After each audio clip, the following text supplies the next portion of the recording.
So yeah, I just got done watching Joker 2 and oh my god, where do I even begin? Because I've been paying attention to the social media posts, guys, and on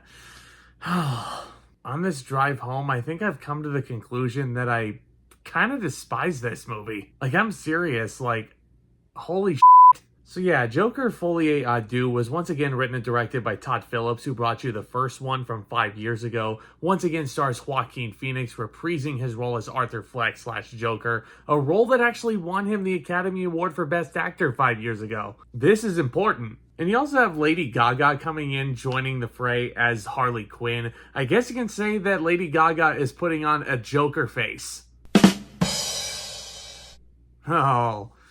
Oh dear. So in this movie, Arthur Fleck is struggling with his dual identity while incarcerated at Arkham State Hospital, but he meets the love of his life in Harley Quinn, who is a pyromaniac, and together they wreak havoc on Gotham, all while the Joker is being put on trial. And picking up from the events of the last Joker where that left off, Fleck has killed multitudes of people, he is being incarcerated, and yet the public disturbingly adores this man. Now, I think it's only fair to kind of talk about what I thought of the initial Joker movie. I thought it was such a great diversion of expectations of what we should come to expect from a comic book movie. It's a really fascinating look at a character that we never really got the origin story of. And it's not really an origin story we necessarily need, per se. Because I think part of the whole mystique and intimidation factor of the Joker is that he's unpredictable. But I think what they did 5 years ago, and Joaquin Phoenix absolutely deserved to win the Oscar for his performance there,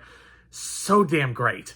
And I think individually speaking, Joaquin Phoenix is really good in Folie Deux as well. I can't help but love the laugh that he has and how much pain he has while laughing. This is a very troubled individual, and you can just see it in his eyes throughout this very beefy runtime. I think it should not be overlooked how great of an actor this guy is, in addition to Lady Gaga, who I think does a really good job here. Individually speaking, once again, she is a good choice for Harley Quinn, and her musical stylings definitely lend to the musical aspect of Joker Folie Deux, which I'll get to. But you notice how I said, individually speaking, these two are great. Together, not so much. I honestly thought their chemistry was a bit awkward. Like, they didn't necessarily want to be affectionate with one another, and Joaquin Phoenix just kind of has his arm around her as they're going through some chaos. And you kind of get the gist of where I'm going with Joker Folie Deux in this retrospect. Oh my dick and balls, this movie was bad. This movie's got a lot of problems, guys. Okay, like, first things first, this movie did not need to go as long as it did, because the pacing of this thing really does feel like it drags. That is except, in my opinion, for the courtroom sequences where Arthur Fleck is actually defending himself and dressing up as Joker. Those scenes, Joker in a courtroom drama setting, I actually think that's a really captivating look at this character. And I actually think it's a really interesting turn for this character. We haven't really seen that before. Because I'll admit, let's talk about this now. A lot of folks tend to complain that we don't get enough originality in Hollywood nowadays. Todd Phillips took a huge leap of faith with this sequel in making it a good chunk of a jukebox musical, but yet he still also wants to retain the essence of what made that original Joker movie from 5 years ago as magical as it was. I think this is a classic case of a movie trying to have its cake and eat it too. This movie did not need to be a musical, guys. Which, don't get my words twisted, I love a good musical as much as the next theater geek you might find on YouTube. I've been doing musical theater for 14 years. I absolutely love this art form. And this art form in a comic book movie, that can be a lot of fun. I've seen it done before. There is so much fun to be had with a comic book musical. But this is just such a drastic clash of styles. And when the musical numbers do come up, it is over-reliance on the dream sequence trope. Of the dozen musical numbers that we get throughout this movie, only one takes place in real time. One. Everything else has to shoehorn a dream sequence into it. And it got a little bit tedious. Now, in addition to the fact that Phoenix and Gaga really don't have that much chemistry, I'm not really gaga about these two on screen together. Lindsay was talking about this on the drive home.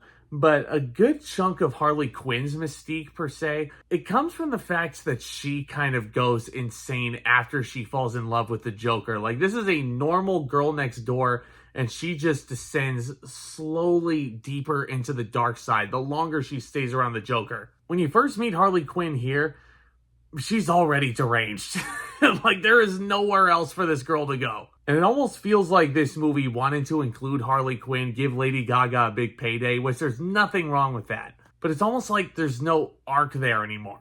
Which brings me to perhaps the movie's biggest problem of them all, the ending. Not going to give anything away, but this ending really pissed me off, guys. It kind of strips away, in a lot of cases, who the Joker actually is. And it kind of strips away what the Joker is in terms of comic book lore. It just felt to me like a gigantic middle finger to everybody who loves this character. Felt like a big middle finger to Joaquin Phoenix. It felt like a big middle finger to me watching this.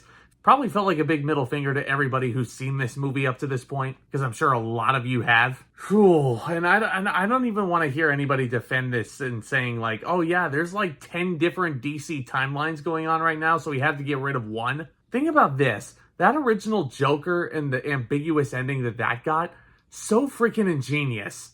It felt very much like a perfect combination of blockbuster comic book movie and art house cinema. And the fact that this movie probably shouldn't even exist. When Joker came out in 2019 and when all the reviews came out, when all was said and done, I had heard so many rumblings that they did not want to make a sequel to that. But here comes the studio, and seeing that this property gained $1 billion for them at the box office last time, so they figure, you know what? A sequel is going to make us a lot of money. And I don't know where things went wrong. I don't know if this ending was a message to the studio to say, hey, this is not going to work. It's going to bomb. So I really don't know who to pin the blame on when it comes to why this movie feels like such a failure to me. Because all in all, when it comes to comic book movies, Joker Folie Deux is probably as bad as it's going to get this year. Plot lines that don't really make sense, albeit with some solid individual performances and some good filmmaking thrown into the mix. The musical numbers feel very shoehorned in, and the ending is probably going to be the most aggravating of any you're going to see this year. In closing, Joker Folie Deux feels like a complete joke and a complete fumble. Joke's on me and joke's on the studio, I guess. I'm going to give Joker Folie Deux a D+. Because ultimately, there are good performances in this, and there are some good camera angles. But everything else about this, man, like the more I thought about it when I was driving home from the theater, the more I actually despise this thing. And the more I talk to you guys about this, the more I despise it. You guys weren't kidding. It's probably one of the most polarizing movies of the year. Let me know if you guys liked Joker Folie Deux. Do you agree? Do you disagree with me? That's the great thing about movies, guys, is everything is subjective. Just like all great forms of art, it's subjective. Opinions are subjective. We don't have to all think the same way. There is no correct opinion on these matters. And I'd love to discuss all these things and then some with you guys down the line. Hit that subscribe button if you're new. Tap on that thumbs up as well. And stay tuned for my abridged Halloween playlist, which should be starting at some point next week. Obviously, I couldn't put together as robust of a Halloween playlist as you guys are used to because of my move that I just went through. And still going through, as a matter of fact. There's still a lot of unpacking that we've got to do on our end. But obviously, when it comes to the YouTube setup, it's pretty complete for the most part. So I can get back to doing what I love and talking movies with all of you lovely people. So y'all are the best. Thank you so much again for your support. And with all that being said, Back Talk, commence.